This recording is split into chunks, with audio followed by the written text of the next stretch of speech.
Welcome back to Bosco Campus Vision. Today we are discussing the subject Labor Law and Industrial Relation of S5 BBA under Kerala University, and myself, Mary Netto, Assistant Professor from Department of Management, Don Bosco College, Kottayam. Today we are discussing the topic occupational hazards and diseases.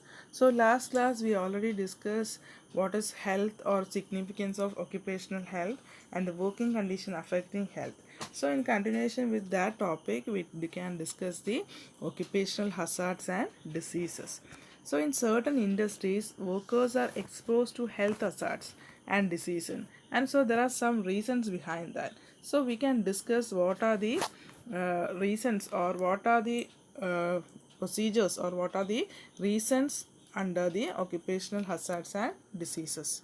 These are the reasons of occupational hazards or diseases, that is chemical substances, biological hazards, then environmental hazards and atmospheric condition. These are the four occupational hazards and diseases in the industry. So let's see each one.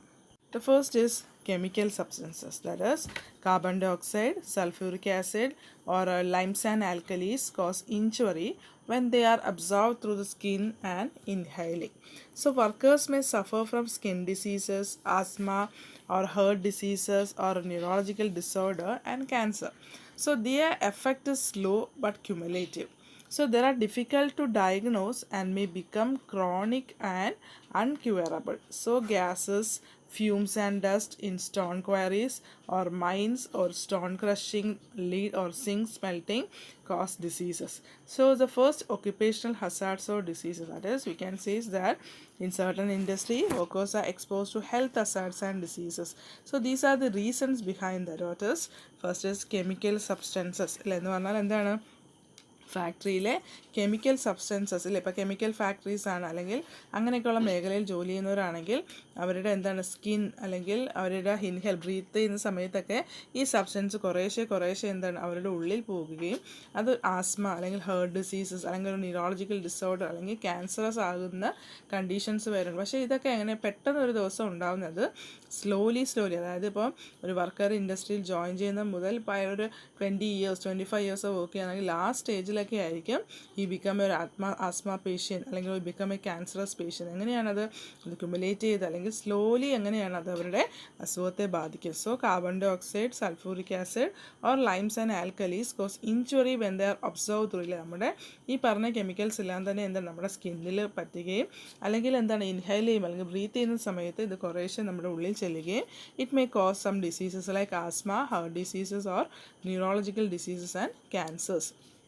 And so these are difficult to diagnose and become chronic and uncurable. എന്നാൽ ഈ diseases നമുക്ക് identify ചെയ്യാൻ അല്ലെങ്കിൽ പെട്ടെന്ന് diagnose ചെയ്യാൻ പറ്റത്തില്ല. കാരണം കുറേശ്ശെ അല്ലേ ചെറിയതായിട്ടാണ് ഓരോ ദിവസത്തെ നമ്മുടെ വർക്ക് ഷെഡ്യൂളിൽ നിന്നാണ് ഇതെല്ലാം നമ്മുടെ ഉള്ളിലേക്ക് ചെല്ലുന്നത്. അതുകൊണ്ട് പെട്ടെന്ന് നമുക്കതിനെ ഡയഗ്നോസ് ചെയ്യാൻ പറ്റത്തില്ല. അപ്പം ലാസ്റ്റ് സ്റ്റേജിലായിരിക്കും അതിന് നമ്മൾ കണ്ടുപിടിക്കുന്നത്. So gas or fumes or dust എവിടെയൊക്കെയാണ് ഒന്ന് stone quarries or crushing or mines. അപ്പോൾ ഇങ്ങനെയുള്ള ഫീൽഡിലൊക്കെ ജോലി ചെയ്യുന്നവരെ സംബന്ധിച്ച് they have the occupational diseases. Clear with the point?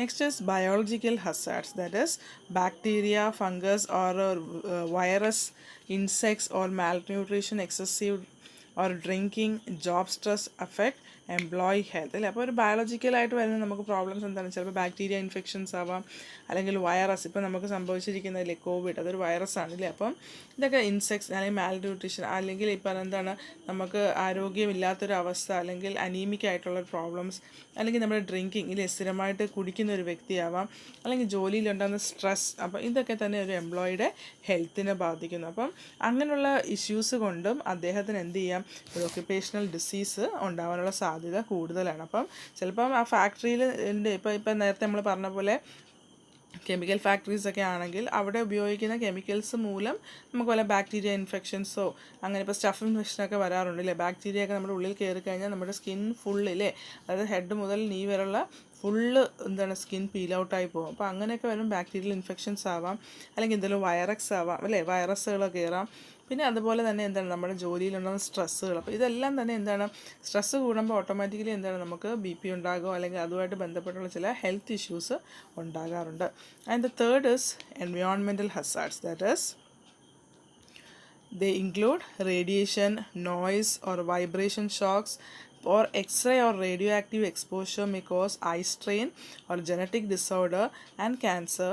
So high noise of machinery may cause hearing loss, vibration, and shock may cause nerve injury and inflammations of tissues in the body. ഇല്ലേ, അപ്പോൾ ഈ environment hazards, ഈ എൻവയോൺമെൻറ്റുമായിട്ട് ബന്ധപ്പെട്ട് എന്തൊക്കെയാണ്?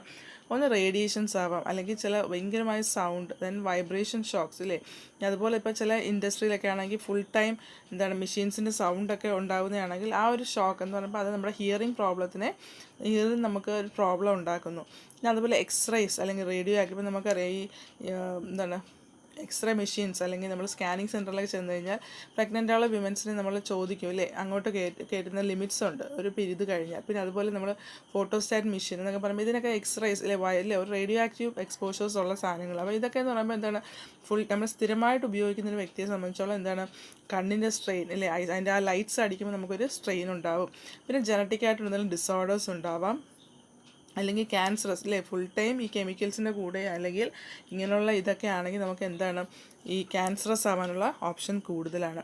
പിന്നെ നോയ്സിൽ എപ്പോഴും ഒരു മെഷീൻ്റെ അടുത്ത് നിന്ന് ഈ ഒച്ച ഇങ്ങനെ കേട്ട് നിൽക്കുന്ന ആൾക്കാരെ സംബന്ധിച്ചോളം അവർക്ക് കാലക്രമേണ എന്താണ് കേൾവിശക്തിയുടെ കുറവ് സംഭവിക്കാറ്. അപ്പം വൈബ്രേഷൻ അല്ലെങ്കിൽ ഇതിങ്ങനെ വൈബ്രേറ്റ് ചെയ്ത് ഇയർ ഡ്രമ്മിനെ ബാധിക്കുകയും സ്വാഭാവികമായിട്ട് എന്ത് ചെയ്യണം അവർക്ക് ആ കേൾവിശക്തി കുറയുകയും ചെയ്യും.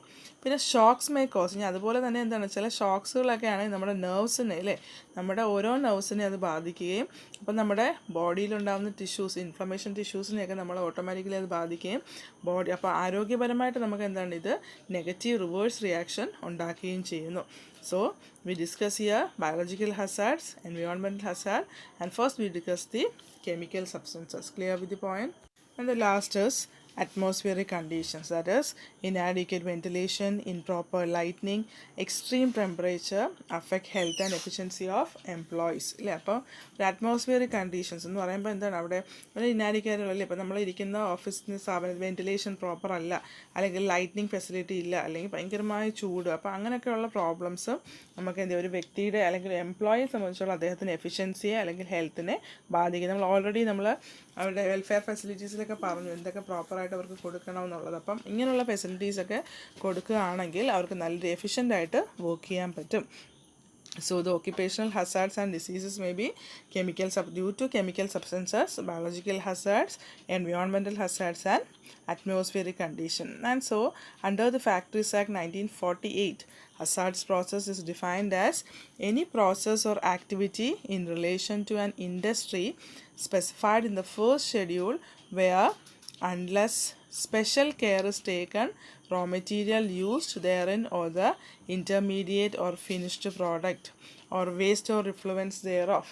And so here we can say is that under the Factories Act 1948, that is hazardous process എന്ന് പറഞ്ഞാൽ എന്താണ് any process or activity in relation to industry, ഒരു ഇൻഡസ്ട്രിയായിട്ട് ബന്ധപ്പെട്ട് എന്ത് പ്രോസസ്സ് അല്ലെങ്കിൽ അവർ ചെയ്യുന്ന എന്ത് ആക്ടിവിറ്റി, അതായത് specified in the first schedule unless special care is taken to ഇല്ലേ. അപ്പോൾ ഒരു ആക്ടിവിറ്റി എന്ന് പറയുമ്പോൾ എന്താണ് അവർ ചെയ്യുന്ന ഏതൊരു പ്രവർത്തനത്തെയും അതിനകത്ത് നമ്മൾ എന്താണ് കൂടുതൽ ശ്രദ്ധിക്കേണ്ടത്, റോ മെറ്റീരിയൽസ് അതിൻ്റെ ഇമീഡിയറ്റ് ഫിനിഷ്ഡ് ഇല്ലേ, ഒരു ഫിനിഷ്ഡ് പ്രോഡക്റ്റ് ആകുന്നതിന് മുമ്പ് അവിടെ ഉപയോഗിക്കുന്ന എല്ലാ കാര്യങ്ങളും, അത് റോ മെറ്റീരിയൽസ് ആവാം, അതിൻ്റെ ഇടയ്ക്ക് വരുന്ന സബ്സ്റ്റിറ്റ്യൂട്ട്സ് ആവാം, എല്ലാത്തിനെയും നമ്മൾ എന്ത് ചെയ്യണം, ഒരു സ്പെഷ്യൽ കെയർ കൊടുത്തിരിക്കണം. അതായത് ഒരു വ്യക്തിയുടെ ആരോഗ്യത്തെ ബാധിക്കുന്ന ഒന്നും തന്നെ നമ്മളവിടെ ചെയ്യാൻ പാടില്ല. ഓർ വേസ്റ്റ് ഓർ ഇൻഫ്ലുവൻസ് പറഞ്ഞാൽ അതിൽ നിന്നുണ്ടോ അല്ലെങ്കിൽ ഒരു പ്രോഡക്റ്റിൻ്റെ നിന്നുണ്ടാകുന്ന വേസ്റ്റാണ് ചിലപ്പോൾ അത് ആരോഗ്യത്തെ ബാധിക്കുന്നതെങ്കിൽ അതും നമ്മൾ സൂക്ഷിക്കുക.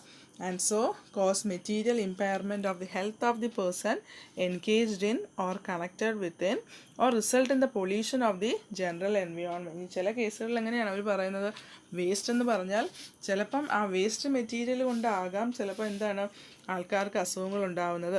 അപ്പം അത് പൊല്യൂഷൻ ഇല്ലേ, അത് ഒരു എൻവയോൺമെൻറ്റ് പൊല്യൂഷൻ്റെ ഭാഗമായിട്ട് അല്ലെങ്കിൽ ആ ഇൻഡസ്ട്രി പുറന്തള്ളുന്ന വേസ്റ്റ് എന്ന് പറയുന്നതിനെ ആയിരിക്കാം ഒരു ജനറൽ പൊല്യൂഷനായിട്ട് മാറുന്നത്. അപ്പോൾ ഒരു ഓക്യുപ്പേഷണൽ ഡിസീസ് എന്ന് പറയുമ്പോൾ എന്താണ്, ഇൻഡസ്ട്രിയിൽ നിന്നുണ്ടാവുന്ന, അതായത് ഇൻഡസ്ട്രിയുടെ ഒരു ചിലപ്പോൾ അവർ ഉപയോഗിക്കുന്ന റോ മെറ്റീരിയൽസിൽ നിന്നാവാം, അല്ലെങ്കിൽ ഫിനിഷ്ഡ് പ്രോഡക്ട്സിൽ നിന്നുണ്ടാവുന്ന വേസ്റ്റ് ആകാം, ഇതിൽ നിന്നുണ്ടാവുന്ന ചില പ്രോബ്ലംസ് ഇല്ലേ. അപ്പം അതെങ്ങനെയൊക്കെയാണ് നമ്മൾ പറഞ്ഞത്, കെമിക്കൽ സബ്സ്റ്റൻസ് ആവാം, ബയോളജിക്കൽ ഹസാർഡ്സ് ആവാം, എൻവയോൺമെൻറ്റൽ ഹസാർഡ്സ് ആവാം, ഒരു അറ്റ്മോസ്ഫിയറിക് കണ്ടീഷൻസ് ആവാം. ഈ 4 കാര്യങ്ങളാണ് എന്താണ് ഒരു ഒക്യുപ്പേഷണൽ ഹസാർഡ്സ് അല്ലെങ്കിൽ ഡിസീസസ് ആയിട്ട് നമ്മൾ കാണുന്നത്. Clear with the point? So I hope you understood the topic. This is the end of today's section.